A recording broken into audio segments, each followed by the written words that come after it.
Durante años, el nombre de Fernando Luján fue repetido por la prensa como si se tratase de una garantía moral, un actor serio, trabajador, disciplinado, una figura que parecía no tener grietas visibles y que fue presentada al público como ejemplo de estabilidad en un medio famoso por sus excesos. Sin embargo, como ocurre con frecuencia en el espectáculo mexicano, esa imagen no fue producto de la transparencia, sino de una construcción meticulosa, sostenida por silencios, favores y omisiones deliberadas. Y es precisamente en esos silencios donde se esconde una historia que, según el testimonio de un amigo muy cercano al actor, nunca debió existir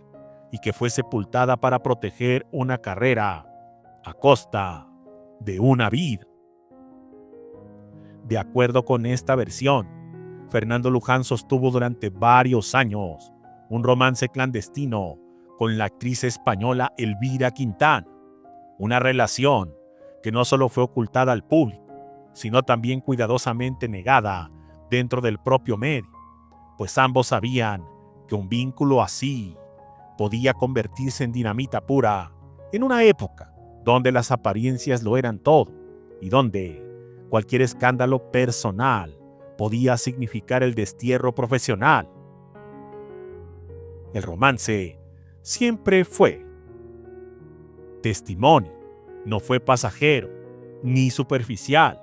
fue lo suficientemente prolongado e intenso como para derivar en un embarazo que de inmediato se convirtió en un problema que debía resolverse con rapidez y discreción, no desde el afecto ni la responsabilidad, sino desde el cálculo frío de las consecuencias.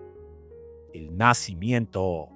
del hijo fue manejado como un error que debía corregirse, y la solución que encontraron Fernando Luján y Elvira Quintana fue tan simple como brutal: entregar al niño a unos parientes de ella en España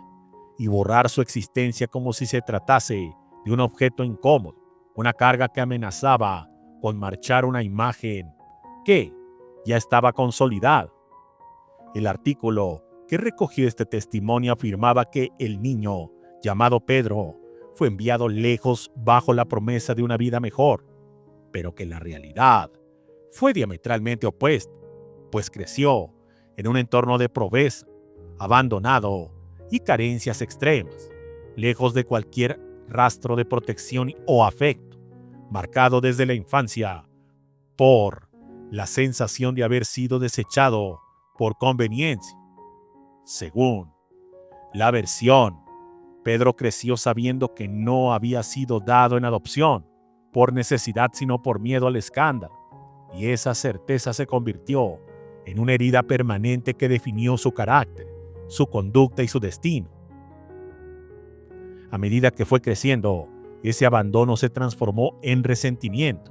y el resentimiento en una violencia que no encontró freno, llevándole a involucrarse desde muy joven en actividades delictivas, cada vez más graves, hasta convertirse, siempre según se relató, en un criminal peligroso, señalado por asesinatos y hechos de sangre que lo colocaron en el margen más oscuro de la sociedad.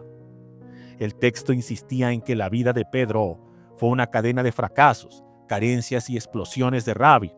y que todo ello tuvo como origen una decisión tomada en la comodidad de los camerinos y los contratos bien pagados. El punto de quiebre llegó cuando el joven descubrió la verdad sobre su origen, cuando supo quiénes habían sido realmente sus padres y comprendió que su miseria no había sido una fatalidad, sino el resultado directo de una elección consciente. Esa revelación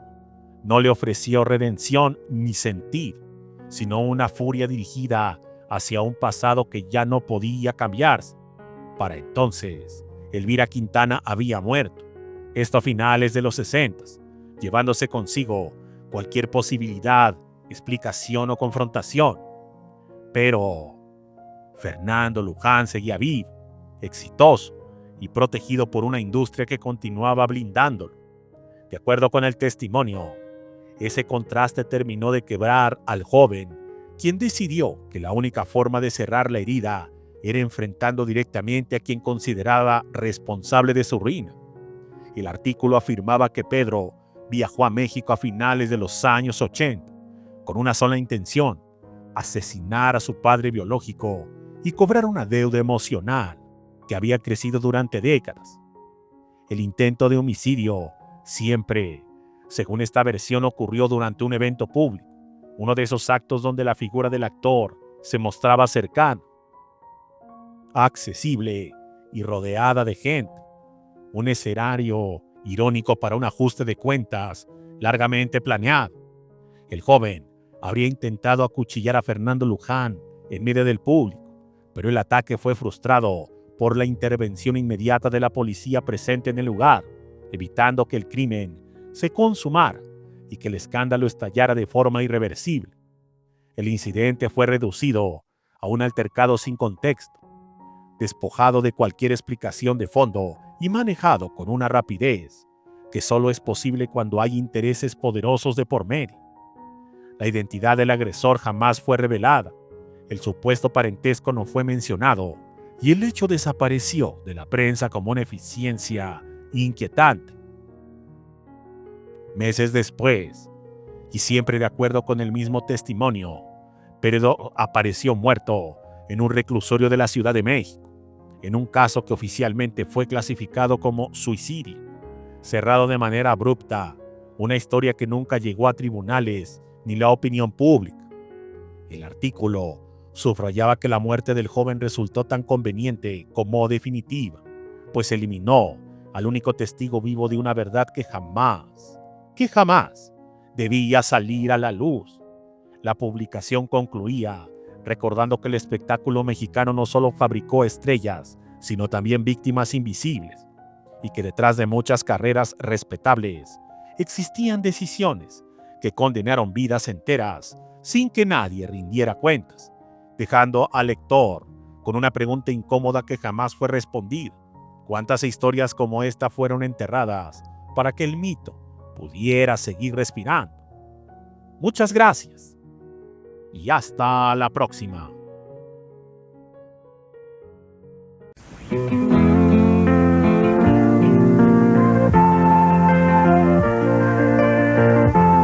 Todos debemos de trabajar con creatividad y constancia para alcanzar las metas que nos hemos fijado. No limite sus horizontes por falta de recursos. El Banco BCH los amplía con el apoyo necesario. Banco BCH.